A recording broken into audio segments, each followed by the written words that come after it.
Alam niyo ba ang pagkakaiba ng nasa abroad at nasa Pinas? Sa Pinas, swerte ka kasi nasa abroad ka. Sa abroad, swerte ka kasi ang sweldo nung nasa abroad ay binibigay sa Pinas. Sa Pinas, lagi kang naaalala kasi nakikita ka nila.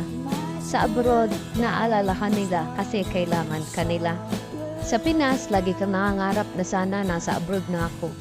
Pero sa abroad, lagi kang nangangarap na sana nasa Pilipinas ka na. Sa Pinas, libre dito, libre doon. Sa abroad, tipid dito, tipid doon. Sa Pinas, amo ka. Sa abroad, alipin ka. Sa Pinas, lagi kang tulog, lagi kang kakain. Sa abroad, kulang ka sa tulog, kulang ka sa pagkain. Sa Pinas, lagi kang kumakain ng dilata, ng noodles, ng itlog, paggipit ka na. Pero sa